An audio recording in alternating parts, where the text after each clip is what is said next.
Bismillahirrahmanirrahim. Assalamualaikum warahmatullahi wabarakatuh. Perkenalkan, nama saya Dava Haris Maulana dan rekan saya Indah Puspita Dewi dari kelompok 1 akan menjelaskan sedikit banyaknya terkait ikhwah, walad, akhun dalam ilmu waris. Nah, langsung saja untuk mempersingkat waktu. Yang pertama, ikhwah yang saya baca dari buku Ilmu Faraid karangan Muhammad Rohmah itu mengatakan bahwa ikhwah ini adalah saudara. Nah, baik itu saudara laki-laki ataupun saudara perempuan. Nah, dan juga baik itu seibu lain ayah ataupun seayah lain ibu. Nah, pokoknya itu termasuknya saudara laki-laki ataupun saudara perempuan. Nah, terus saudara ini adalah seseorang yang ibaratnya menjadi hijab atau menjadi penghalang untuk mengurangi jatah warisan punya ibu. Nah, saudara ini dapat mengurangi jatah warisan si ibunya. Nah, terus ada beberapa juga di dalam buku Ilmu Faraid karangan Muhammad Rohmah itu mengatakan seperti ini. Ikhwah ini adalah saudara yang konteksnya ini 2 orang. Nah, ikhwah saudaranya 2 orang. Nah, kalau 2 orang, dia ini kalau ada saudaranya 2 orang, dia ini berpengaruh dengan pengurangan si ibunya. Nah, tetapi kalau satu itu tidak mengurangi jatah dari ibunya sendiri. Nah, dan juga ada pendapat lain yang mengatakan bahwa seperti ini. Ikhwah itu minimalnya 3 karena dari pemahaman katanya itu ikhwah adalah jamak. Dan jamak pemahamannya seperti minimal itu jamak itu 3 orang. Jadi 3 orang itu baru bisa menghalang jatah ibunya, tetapi kalau 2 itu belum. Jadi masih banyak lah pendapat-pendapat terkait ikhwah ini sendiri. Nah, makanya agak sulit untuk membahas tentang ini. Jadi belum banyak baca seperti itu. Nah, itu untuk ikhwah. Nah, lanjut kepada yang kedua yaitu walad. Nah, walad tuh asal katanya kan waladun. Kita ketahui sendiri bahwa waladun itu adalah anak laki-laki. Nah, jadi seperti ini yang saya baca. Jadi walad ini kalau kita melihat dari perspektif ilmu warisnya, ini adalah salah satu ahli waris yang tidak mempunyai ketentuan bagiannya itu tidak ada. Ibarat itu bisa dikatakan asobah. Nah, itu walad. Nah, cuman yang saya anehnya ini di dalam buku Ilmu Faraid karangan Muhammad Rohmah itu mengatakan seperti ini. Walad ini bisa saja putra, berarti laki-laki, dan bisa saja putri. Nah, ini yang saya bingungkan.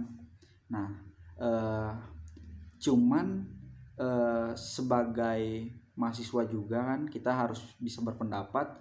Kalau menurut saya lebih kepada ya walad itu laki-laki. Ibaratnya kan dari asal katanya aja waladun kan anak laki-laki.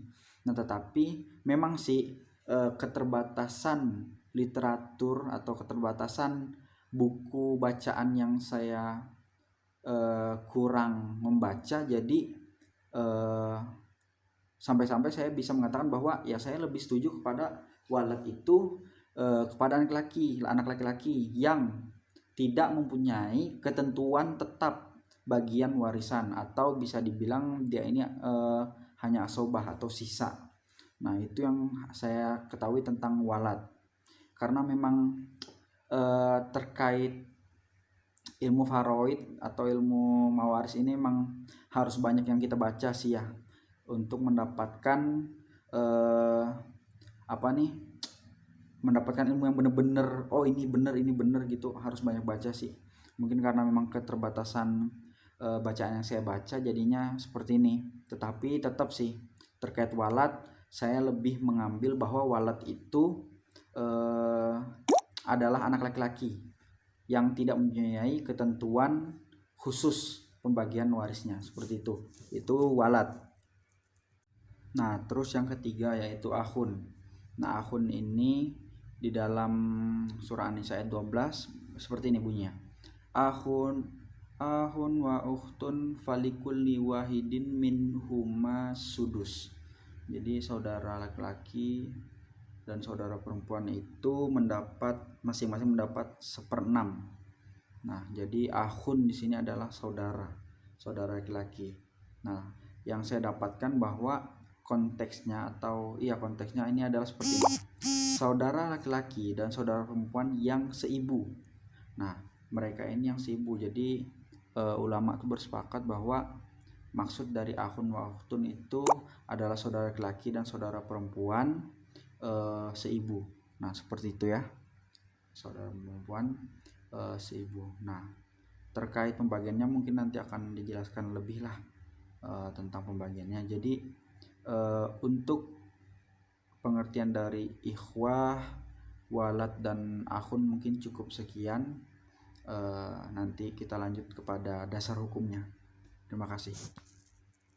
Nah, kita lanjut kepada dasar hukumnya. Yang pertama Al-Quran.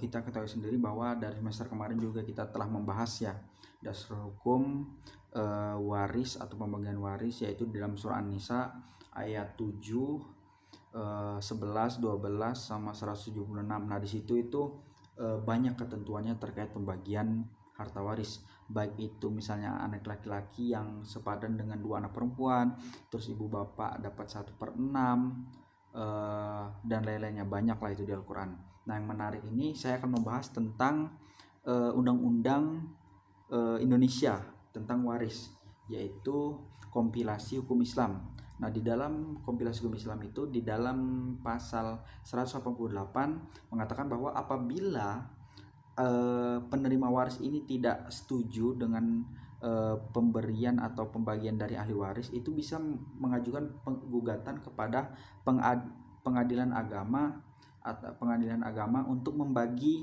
harta warisan itu apabila tidak setuju dengan pembagiannya. Nah, jadi boleh mengajukan gugatan kepada pengadilan agama untuk membagikan harta warisannya.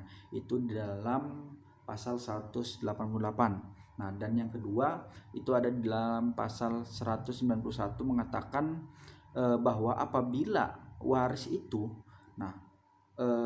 orang yang meninggal tidak meninggalkan ahli waris, tidak tahu siapa ahli warisnya, maka itu pengadilan agama itu memutuskan bahwa harta warisan itu kita berikan kepada baitul mal untuk kepentingan umum dan untuk kepentingan umum orang Islam. Nah, mungkin saja saya juga belum tahu pasti, mungkin saja dari baitul mal pastinya keluarga-keluarga mungkin akan mendapatkan sih, tapi belum tahu juga.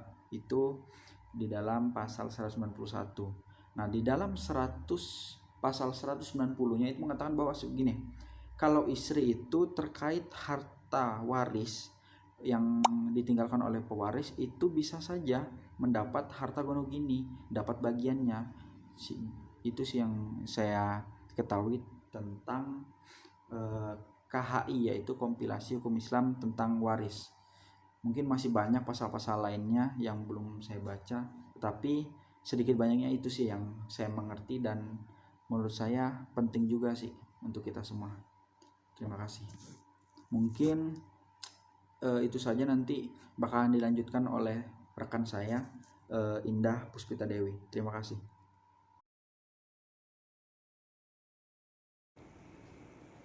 Assalamualaikum warahmatullahi wabarakatuh. Saya pemateri kedua akan membahas mengenai pendapat para ulama tentang ihwah, walad, dan akun. Nah, untuk materi yang akan saya bahas yang pertama adalah ihwah. Seperti yang disampaikan oleh rekan saya, saudara Dafa tadi, pengertian ihwah yaitu saudara baik laki-laki maupun perempuan.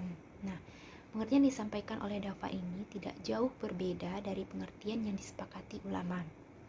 Nah, yang dimaksud ihwah yaitu saudara dalam penggalan surah An-Nisa ayat 12, artinya saudara laki-laki atau saudara perempuan seibu lain ayah. Jadi tidak mencakup saudara kandung dan tidak pula saudara laki-laki atau saudara perempuan seayah lain ibu. Adapun yang dijadikan dalil oleh ulama bahwa Allah Subhanahu wa taala telah menjelaskan dalam firman-Nya tentang hak waris saudara dari pewaris sebanyak 2 kali. Nah, pada ayat akhir surah An-Nisa menjelaskan bahwa saudara perempuan bila sendirian mendapat separuh harta peninggalan, sedangkan bila 2 atau lebih, ia akan mendapat bagian 2/3. Sementara itu, karena saudara kandung atau saudara seayah kedudukannya lebih dekat dalam urutan nasab dibandingkan saudara seibu, maka Allah menetapkan bagian keduanya lebih besar dibandingkan saudara seibu. Dengan demikian dapat dipastikan bahwa pengertian kata iwah dalam ayat surah An-Nisa ayat 12 yaitu saudara seibu, sedangkan untuk kata yang sama di dalam akhir surah An-Nisa memiliki pengertian saudara kandung atau saudara seayah. Yang kedua, walad ini ada 2 pendapat. Yang pertama pendapat jumhur, yang kedua pendapat Ibnu Abbas. Nah, yang pertama, lafaz walad dalam surah An-Nisa ayat 176 oleh jumhur diartikan anak laki-laki. Sehingga dalam kasus-kasus waris seorang anak perempuan, jika mewaris bersama dengan saudara laki-laki maupun saudara perempuan, maka saudara laki-laki maupun saudara perempuan berkedudukan sebagai asobah. Hanya istilahnya yang berbeda. Saudara laki-laki disebut asobah binafsihi, sedangkan saudara perempuan disebut asobah bi khairi. Mengenai pendapatnya Ibnu Abbas, pemaknaan lafaz walad dalam surah An-Nisa ayat 176 menurut Ibnu Abbas diartikan sebagai anak laki-laki dan anak perempuan. Ketentuan tersebut disandarkan kepada hadis Nabi SAW yang diriwayatkan oleh Ibnu Mas'ud yang merupakan asbabul nuzul ayat tersebut. Ibnu Abbas juga menolak hadis Ibnu Mas'ud karena beliau berkata, ada satu hal yang tidak kami temui dalam kitab Allah Subhanahu wa taala dan putusan Rasulullah SAW, tetapi berkembang luas di tengah masyarakat, yaitu pemberian hak untuk mewaris kepada saudara perempuan bersama anak perempuan. Yang ketiga, akun. Menurut sistem kewarisan jumhur, semua laki-laki dari jalur laki-laki termasuk saudara laki-laki berkedudukan sebagai asobah binafsih. Dasar hukum asobah binafsih ini adalah hadis Ibnu Abbas, yaitu al-haqu al-faraida bi ahliha fama baqiya fali aula rajulun zakarin. Artinya, berikan saham itu kepada setiap ahli waris dan sisanya untuk laki-laki yang dekat. Berdasarkan hadis tersebut, jumhur menempatkan semua laki-laki dari jalur laki sebagai asobah binafsih tanpa batas. Artinya, betapapun jauhnya hubungan dengan pewaris, mereka selalu tampil sebagai asobah jika ahli waris yang dekat perempuan. Kedudukan saudara sekandung, seayah, dan seibu dalam pandangan jumhur tidak sama. Saudara sekandung dipandang lebih utama daripada saudara seayah dan seibu. Nah, saudara seayah lebih utama dari saudara seibu. Kekerabatan saudara seibu dipandang paling lemah, sehingga tidak bisa menghijab semua ahli waris zawil furud dan tidak bisa menduduki kedudukan asobah. Baiklah, hanya itu yang dapat kami sampaikan. Selebihnya kami mohon maaf. Terima kasih.